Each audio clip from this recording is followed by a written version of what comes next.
നമസ്കാരം. മുതിർന്ന കമാൻഡർ മുഹമ്മദ് നാമിഹ് നാസറിനെ കൊലപ്പെടുത്തിയതിന് പ്രതികാരമായി ഇസ്രായേലിലേക്ക് ഹിസ്ബുല്ല ശക്തമായ ആക്രമണം നടത്തി. 10 സൈനിക കേന്ദ്രങ്ങളിലേക്ക് 200-ലധികം റോക്കറ്റുകൾ അയച്ചെങ്കിലും ആളപായമില്ല. തിരിച്ചടിയായി ബെയ്റൂട്ടിലെയും മറ്റും ഹിസ്ബുല്ല കേന്ദ്രങ്ങളിൽ ഇസ്രായേൽ യുദ്ധവിമാനങ്ങളും ആക്രമണം നടത്തി. ഇസ്രായേലിന്റെ കൂടുതൽ മേഖലകൾ ആക്രമിക്കുമെന്നും ഗാസയിൽ നടത്തുന്ന അക്രമം അവസാനിപ്പിക്കാതെ പിന്മാറില്ലെന്നുമുള്ള നിലപാടിലാണ് ഹിസ്ബുല്ല. മാസങ്ങളായി മൂർച്ഛിച്ചു വന്ന ഇസ്രായേൽ ഹിസ്ബുല്ല സംഘർഷം ഇതോടെ പൂർണ്ണ യുദ്ധത്തിലേക്ക് കടക്കാനുള്ള സാധ്യതയേറെ. സംഘർഷം ഒഴിവാക്കാൻ ഐക്യരാഷ്ട്ര സംഘടനയുടെ നേതൃത്വത്തിൽ ശ്രമം തുടരുകയാണ്. ഗാസയിലെ വെടിനിർത്തൽ ചർച്ച ചെയ്യാനായി പ്രധാനമന്ത്രി ബെഞ്ചമിൻ നെതന്യാഹുവിന്റെ നേതൃത്വത്തിൽ ഇസ്രായേൽ ക്യാബിനറ്റ് യോഗം ചേർന്നിരുന്നു. തെക്കൻ ഗാസയിലെ ഇപ്പോഴത്തെ നടപടികളോടെ യുദ്ധത്തിന്റെ രൂക്ഷഘട്ടം അവസാനിക്കുകയാണെന്നും ഹമാസ് വീണ്ടും സംഘടിക്കുന്നത് ഒഴിവാക്കാനുള്ള പോരാട്ടത്തിലേക്ക് മാത്രമായി സൈനിക നീക്കം ഒതുങ്ങും എന്നുമാണ് ഇസ്രായേൽ പറയുന്നത്. ഇസ്രായേൽ യുദ്ധം അവസാനിപ്പിക്കാത്തതിനെതിരെ പല രാജ്യങ്ങളിലും പ്രതിഷേധ സമരങ്ങൾ തുടരുകയുമാണ്. ഓസ്ട്രേലിയയിൽ നടന്ന സമരത്തിൽ പ്രക്ഷോഭകർ പാർലമെന്റ് കെട്ടിടത്തിന് മുകളിൽ ബാനർ ഉയർത്തി. ഭരണകക്ഷിയായ ലേബർ പാർട്ടിയുടെ സെനറ്റർ ഫാത്തിമ പെയ്മാൻ പാർട്ടിയുടെ നിലപാടിൽ പ്രതിഷേധിച്ച് അംഗത്വം രാജിവെച്ചിരുന്നു. ഗാസയിൽ ഇസ്രായേൽ ആക്രമണത്തിൽ 38,011 പലസ്തീൻകാർ കൊല്ലപ്പെട്ടു. 87,445 പേർക്ക് പരുക്കേറ്റു. അതേസമയം തെക്കൻ ഗാസയിൽ ബോംബാക്രമണം കടുപ്പിച്ച ഇസ്രായേൽ വീണ്ടും ആളുകളെ ഒഴിപ്പിക്കുകയാണ്.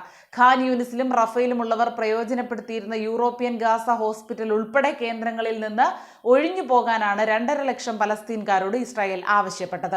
ഖാൻ യൂനിസിന് സമീപം അൽ ഖരാര, ബാനി സുഹൈല പ്രദേശങ്ങളിൽ നിന്ന് പലായനം തുടങ്ങിയിരുന്നു. തെക്കൻ ഗാസയിലെ ഇപ്പോഴത്തെ നടപടികളോടെ യുദ്ധത്തിന്റെ രൂക്ഷഘട്ടം അവസാനിപ്പിച്ച് ഹമാസ് വീണ്ടും സംഘടിക്കുന്നത് ഒഴിവാക്കാനുള്ള പോരാട്ടത്തിലേക്ക് മാത്രമായി സൈനിക നീക്കം ഒതുങ്ങുമെന്നാണ് ഇസ്രായേൽ പറയുന്നത്. ഹമാസിന്റെ ആയുധക്ഷമതയും പോരാട്ടശേഷിയും തകർക്കാനായെന്നും ഇസ്രായേൽ പ്രധാനമന്ത്രി ബെഞ്ചമിൻ നെതന്യാഹു അവകാശപ്പെടുന്നു.